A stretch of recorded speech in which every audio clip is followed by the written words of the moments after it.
Hello বন্ধুরা, JS জন চ্যানেলে সবাইকে স্বাগতম। আজকে তোমাদেরকে দেখাবো ফটোশপে ডুয়াল লাইট ইফেক্ট বা ড্রামাটিক পোর্ট্রেট কিভাবে তৈরি করবে। চলো কথা না বাড়িয়ে ভিডিও শুরু করি। প্রথমে যে ছবিটিতে ডুয়াল লাইটিং যোগ করবে সেটি ওপেন করে নীল এবং লাল কালারের দুটি গ্রেডিয়েন্ট ম্যাপ তৈরি করব। ম্যাপ দুটি এমনভাবে তৈরি করবো যাতে কালো থেকে নীল এবং কালো থেকে লালের দিকে গ্রেডিয়েন্টটি যায়। তারপর এই ম্যাপ দুটি মাস্ক Ctrl+I প্রেস করে ইনভার্ট করব। এবার একটা সফট রাউন্ড ব্রাশ নিয়ে এর অপাসিটি কিছুটা কমিয়ে নীল গ্রেডিয়েন্ট ম্যাপের ডান দিকে এবং লাল গ্রেডিয়েন্ট ম্যাপের বাম দিকে এমনভাবে ব্যবহার করব যাতে মেয়েটির ডান দিকে নীল লাইট এবং বাম দিকে লাল লাইট যুক্ত হয়।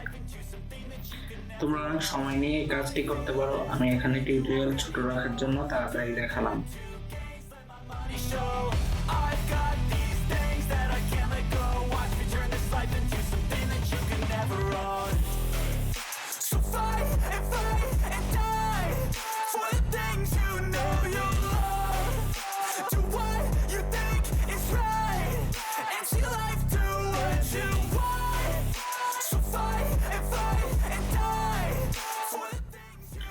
আমার পছন্দ মতো লাইটিং যোগ করার পর ছবিটিকে আরো ইন্টারেস্টিং করার জন্য একটি গোলাকার শেপ যোগ করব।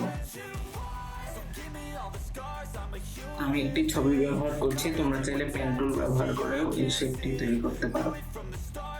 এবার আগের দুটি গ্রেডিয়েন্ট ম্যাপ ব্যবহার করে এই শেপটির এক পাশে লাল আর এক পাশে নীল লাইট যোগ করব। ব্যাস, আমাদের নর্মাল একটি ছবি থেকে খুবই ইন্টারেস্টিং একটি পোর্ট্রেট ছবি তৈরি হয়ে গেল। ভিডিওটি ভালো লাগলে লাইক আর শেয়ার করতে ভুলবে না।